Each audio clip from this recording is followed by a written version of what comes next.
राजकुमार रोत मध्य प्रदेश के सिवनी में गोंडवाना आदिवासियों से किए बड़े वादे। भील प्रदेश अभी तक बना नहीं पाए, लेकिन गोंडवाना प्रदेश की मांग। गोंडी भाषा को भारतीय संविधान के 8वीं अनुसूची में जुड़वाने का दावा किया। सिवनी डिस्ट्रिक्ट में भारत आदिवासी पार्टी का झंडा फहराया सांसद राजकुमार रोत। आइए इसका पूरा मामला क्या है इस वीडियो में हम समझते हैं। मेरी ओर से भारत आदिवासी पार्टी की ओर से गोंडी भाषा को संविधान की 8वीं अनुसूची में जोड़ाने के लिए लिपि को तैयार कराने के लिए हमारे ओर से प्रयास रहेगा और इस बात को लेकर लोकसभा में हम लोग आवाज उठाएंगे। और अवश्य गोंडवाना प्रदेश के नए राज्य की जो डिमांड थी, हीरा सिंह मरकाम का जो सपना था, उससे पहले शंकर साहू जी का जो सपना अपने को साकार करने का काम भारत आदिवासी पार्टी। नमस्कार दोस्तों, मध्य प्रदेश के सिवनी डिस्ट्रिक्ट में भारत आदिवासी पार्टी अपना प्रचंड झंडा फहरा चुकी है। जी हाँ दोस्तों, दरअसल बात यह है कि आदिवासी संस्कृति गोंडी भीली भाषा और बेगा समाज का यही एक हिस्सा रहा है। इसे लेकर बांसवाड़ा डूंगरपुर के सांसद राजकुमार रोत मध्य प्रदेश के सिवनी डिस्ट्रिक्ट में पहुंचे हैं और उनके पहुंचने के बाद वहाँ की आदिवासियों की संस्कृति और आदिवासियों की ऐतिहासिक मांग क्या है और उनके लिए वर्तमान में सांसद राजकुमार रोत क्या क्या कर सकते हैं। राजकुमार रोत का कहना है कि यहाँ की गोंडी जो भाषा है यह एक प्राचीन भाषा है और इस प्राचीन भाषाओं को हम संसद में यानी कि सदन में इसे आवाज उठाएंगे। और भारतीय संविधान की 8वीं अनुसूची में कुल अभी वर्तमान में 22 भाषाएं हैं और 23वीं भाषा अगर कोई होगी तो ये गोंडी भाषा होगी। इसकी यहाँ पर भाषा शैली तैयार किया जाएगा और भारतीय संविधान में इसे जुड़वाने का कार्य करूंगा। वर्तमान में भारतीय संविधान में 22 भाषा है। असमी, बंगाली, गुजराती, हिंदी, कन्नड़ और कश्मीरी, कोंकणी और मलयालम, मणिपुरी, मराठी, नेपाली, उड़िया, पंजाबी, संस्कृत, सिंधी, तमिल,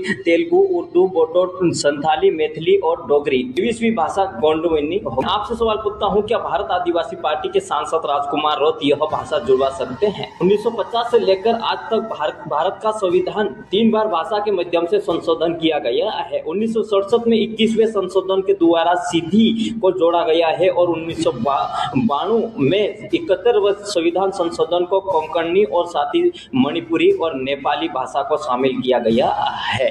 2003 में 92वें संविधान संशोधन के माध्यम से बोडो, डोगरी, मैथिली और संथाली इन भाषाओं को जोड़ा गया है। तो अभी 4था संशोधन सांसद राजकुमार रोत करवाएंगे। आपसे सवाल है, आपको यह पता होना चाहिए कि सिवनी डिस्ट्रिक्ट में आखिरकार कितने लोग आदिवासी है यानी कि जनजाति लोग निवास करते हैं। 5 लाख से अधिक आदिवासी जनजाति लोग यहाँ पर निवास करते हैं। और आपको बता दें कि जो गोंडी भाषा है यह एक पुरानी भाषा रही है।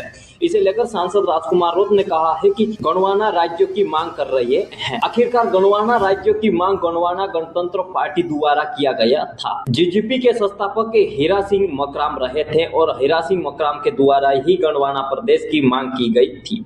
साथ ही आपको बताते कि भारत आदिवासी पार्टी के सांसद राजकुमार रोत भील प्रदेश की मांग कर रही है, जो कि राजस्थान, मध्य प्रदेश, महाराष्ट्र और गुजरात को तोड़कर एक नया राज्य बनाने की मांग कर रही है। वह अभी तक 2018 से लेकर 2025 तक अभी तक नहीं बना पाए हैं। क्या गोंडवाना प्रदेश को बना देंगे? यह भी एक बड़ा सवाल खड़ा होता है। गोंडवाना प्रदेश की थोड़ा सा इतिहास की ओर लेकर चलता हूँ। गोंडवाना राज्य की मांग एक ऐतिहासिक और मध्य भारत के आदिवासी समुदाय का, खास करके गण समुदाय के से जुड़ा हुआ है।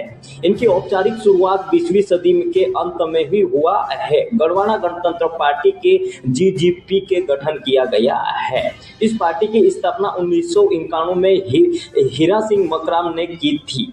उनका उद्देश्य था कि गोंडवाना समुदाय के अधिकारों और सुरक्षा को लेकर यह मध्य भारत के एक अलग से गोंडवाना राज्य की स्थापना करना था, जिसे कि यह छत्तीसगढ़, मध्य प्रदेश और महाराष्ट्र और अन्य आसपास के क्षेत्रों को शामिल किया जाएगा, जिसे कि ऐतिहासिक रूप से गोंडवाना क्षेत्र के अंतर्गत में आते हैं। हालांकि आपको बता दें कि जो अवधारणा है गोंडवाना प्रदेश की अवधारणा है यह बहुत ही पुरानी है। यह मध्य भारत का एक ऐतिहासिक भूभाग है, जहां पर गौंड वंशजों के शासक के समय ही विशेष रूप से 13वीं शताब्दी के बीच या 18वीं शताब्दी के बीच में यह आधुनिक संदर्भ का एक अलग से राज्य की मांग 1991 जीजीपी पार्टी के माध्यम से किया गया है। यह एक संगठन सामने आया है जिसमें यहाँ पर हीरा सिंह मकराम और उनके साथ ही सहयोगी ने उनकी मांग की थी। जल, जंगल, जमीन और आदिवासी समुदाय के मुद्दों को जोड़ा गया है। इनके निधन के बाद उनके पुत्र जो कि तुलेश्वर हीरा सिंह मकराम नौकराम थे, उन्होंने इस आंदोलन को और भी आगे बढ़ाया है, लेकिन गोंडवाना प्रदेश की लगातार मांग बढ़ती जा रही है। इस प्रकार से सिवनी डिस्ट्रिक्ट के आदिवासियों और गोंडवाना समाज के साथ सांसद राजकुमार रोत वादा कर रहे हैं कि हम यह गोंडवाना प्रदेश बनवाएंगे और जो गोंडवाना भाषा है इसे 8वीं अनुसूची में जुड़वाएंगे। ये एक बड़ा मुद्दा है। कई नेता यहाँ पर आए हैं और कई नेता गए हैं, क्या आखिरकार सांसद राजकुमार रोत इसे जुड़वा सकते हैं? आखिरकार सांसद राजकुमार रोत एक लोकप्रिय नेता है जो कि बांसवाड़ा डूंगरपुर से आते हैं। साथ ही आपको बता दें कि दिल्ली लोकसभा में 47 लोग आदिवासी सांसद चुनकर जाते हैं, लेकिन वह आदिवासियों का हर मुद्दों को आवाज को बुलंद नहीं करते हैं और अपने पार्टी के प्रिय रहते हैं, पार्टी के गाइडलाइन के खिलाफ नहीं जाते हैं। साथ ही इसी कारण से यह आदिवासी बेगांव बारिया और अन्य समाज भी यहाँ पर पिछड़ा हुआ रहा है। लेकिन यह आपको मानना पड़ेगा कि बीएपी पार्टी से लोकप्रियता और भी ज्यादा बढ़ती है। आदिवासियों की तमाम जनसंख्या भारत आदिवासी पार्टी की ओर जुटती जा रही है और बीएपी पार्टी का और भी विस्तार बढ़ता जा रहा है। जिस प्रकार से झारखंड, छत्तीसगढ़ और साथ ही मध्य प्रदेश, महाराष्ट्र, गुजरात और ऐसे क्षेत्रों में बीएपी पार्टी की विस्तार और भी बढ़ता जा रहा है। इस प्रकार से भील प्रदेश की मांग की जा रही है, उसी प्रकार की गोंडवाना प्रदेश की भी मांग की जा रही है। क्या ये बन सकता है? ये मुझे कॉमेंट में जरूर बताइएगा और चैनल पर नए हो तो सब्सक्राइब कीजिए। जय जोहार, जय आदिवासी। समझते हैं।